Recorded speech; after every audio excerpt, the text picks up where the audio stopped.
dalam konteks Indonesia sebagai negara kesejahteraan yang berdasarkan Pancasila dan Undang-Undang Dasar 45. Jadi itu kita sudah ada di sana.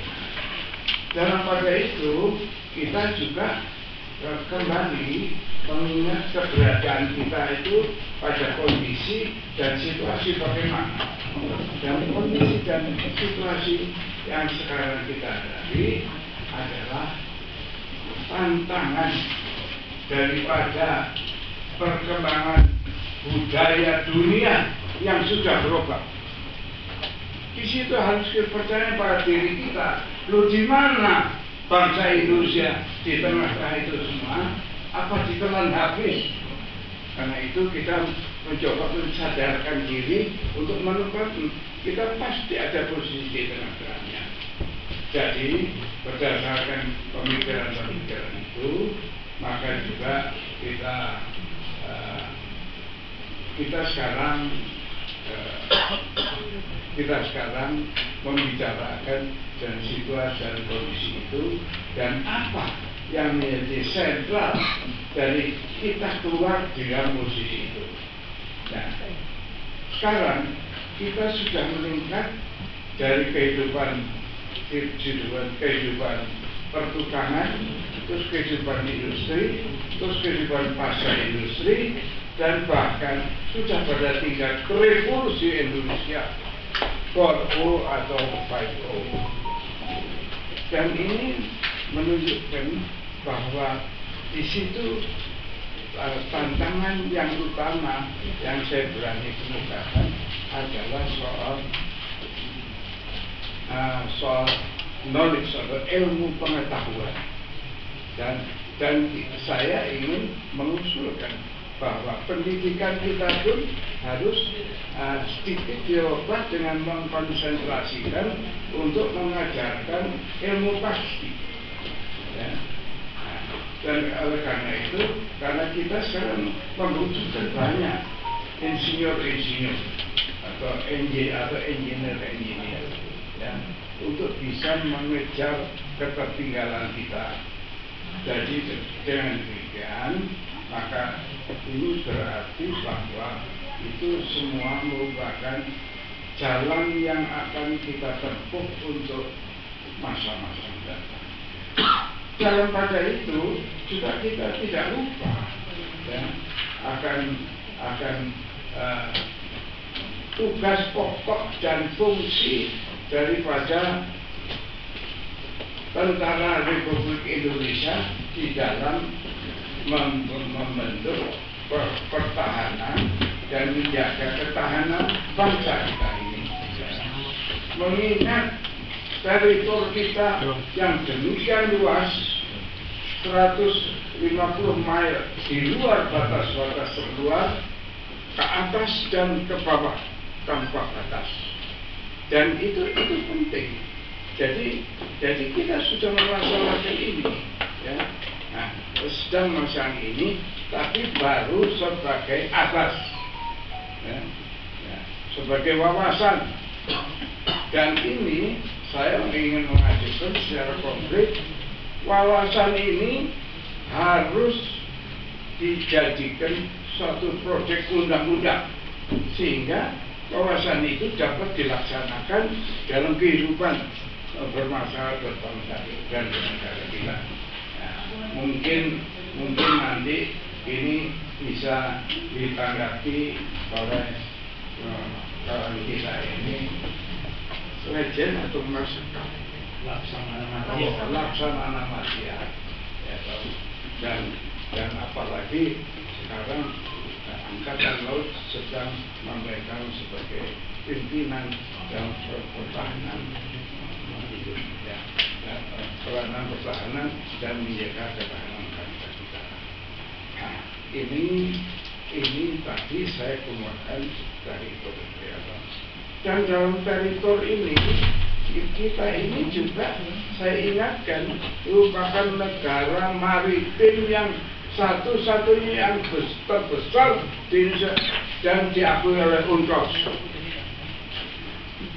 itu tidak ada lain, ya toh. Dan ini posisi yang sangat strategis bagi kita. Ya.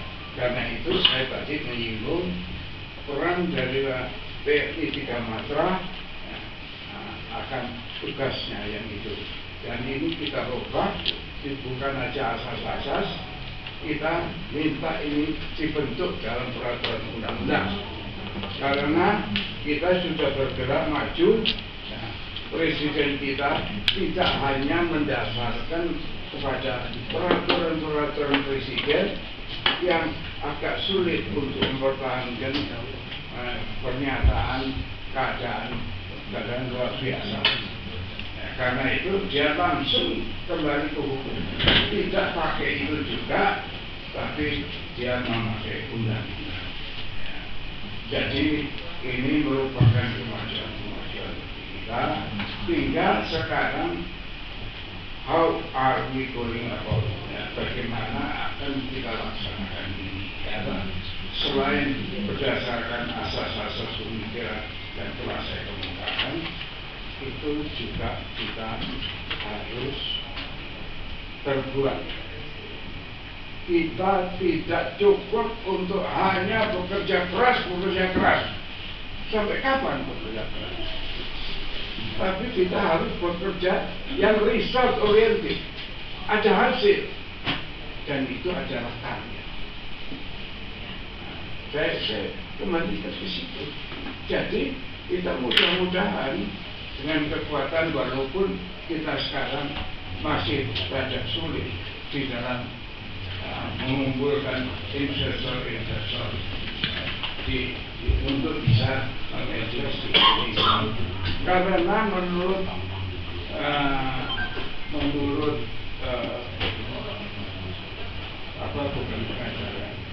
konsultan dari luar negeri, mereka mengatakan dengan undang-undang di bidang perburuan yang seperti ini, kita tidak ada negara yang berani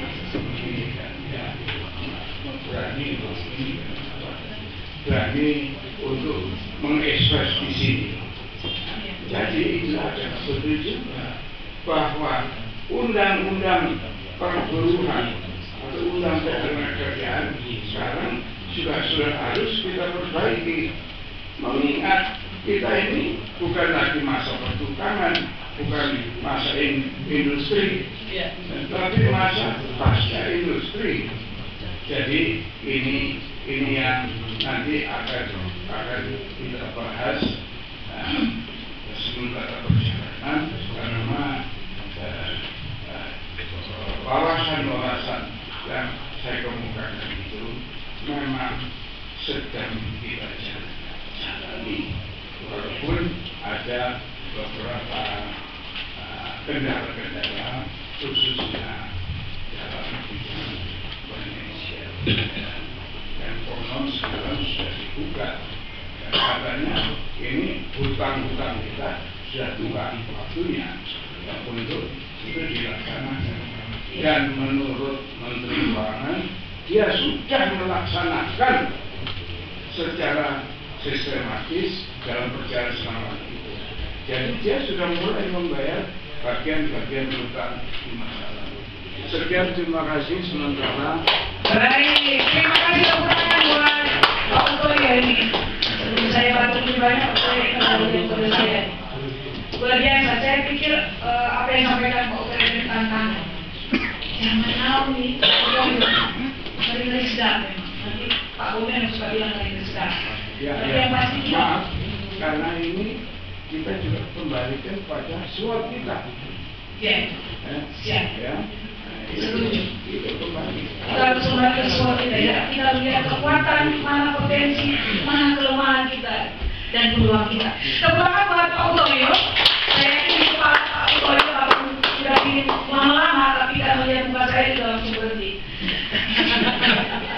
Baik, sebelum kita selesai ke Arta, saya mau menyapa dulu selamat datang Prof. Fadli. Ya, terima kasih. Prof, akhirnya kita ketemu di udara, di udara. Kita biasanya di udara nih, saya dengan Prof. Fadli di diskusi. Kita boleh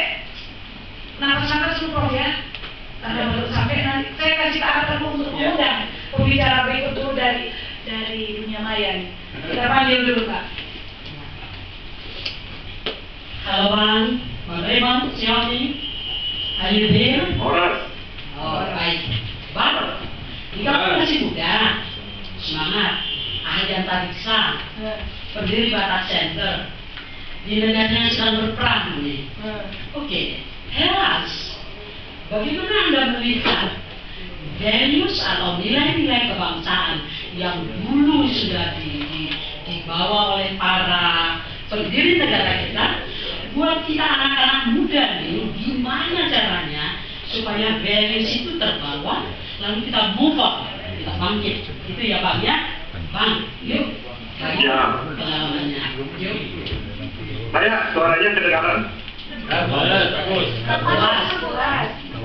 Ya. Selamat siang semua.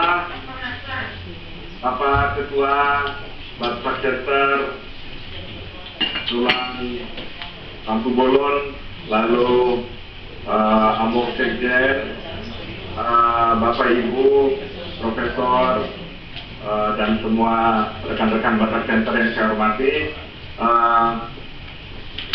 Di latar belakang saya sekarang, saya sengaja bikin supaya kita bisa bangga bersama. Tanggal 2 Mei lalu saya masuk dalam daftar finalis di 15 negara festival penyanyi internasional. Dan kebetulan dalam final kita Indonesia juara 1, mengalahkan juara 2 dari Jerman dan juara 3 dari Mongolia dan Zimbabwe. Wow. Ya, dan memang konsernya langsung diadakan di dalam Grand Hall di dalam Istana Presiden Kremlin. Jadi suatu kebanggaan buat saya, khususnya buat orang Batak, bisa masuk Istana Presiden dan dapat ucapan selamat dari Presiden Rusia, dari artis-artis Rusia.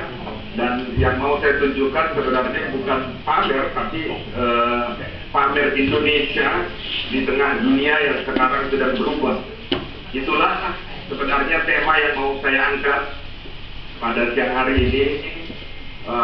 Mohon izin untuk para senior, karena sebentar lagi saya akan menemani delegasi dari Indonesia yang kemarin datang ke forum Eurasia dan Indonesia. Jadi Indonesia sedang ditawarkan masuk ke dalam BRICS tahun depan, karena Indonesia dianggap tangguh secara ekonomi, dianggap juga sebagai negara yang bisa memposisikan dirinya sebagai negara yang netral. Nah, itu satu kebanggaan besar buat kita, tetapi sebenarnya kebanggaan itu akan menjadi kosong ketika kita tidak bisa memaknai kemajemukan sebagai tema yang kita angkat hari ini. Oleh sebab itu, pembicaraan saya singkat, yang mau saya ceritakan adalah sebenarnya seputar melihat kemajemukan Indonesia sebagai satu kekuatan dalam konteks dunia yang sebentar lagi akan menjadi multipolar dengan inisiasi Batak Center untuk Indonesia.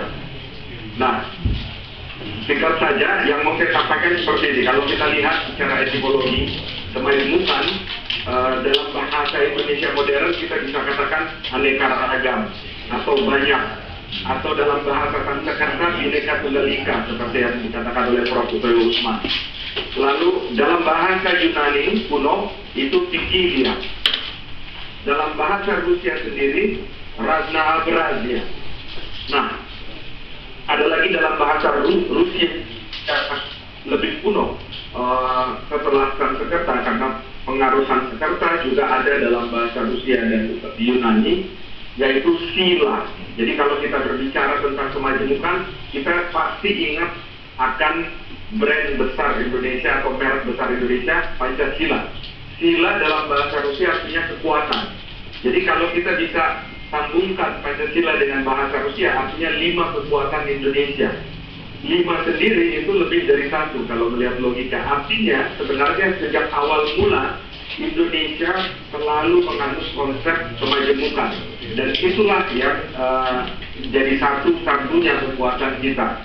Nah, kalau melihat penelitian McKinsey terhadap 360 perusahaan terbesar di dunia yang mempekerjakan orang dari berbagai etnis, agama, ras, dan juga tingkat kesehatan yang berbeda-beda.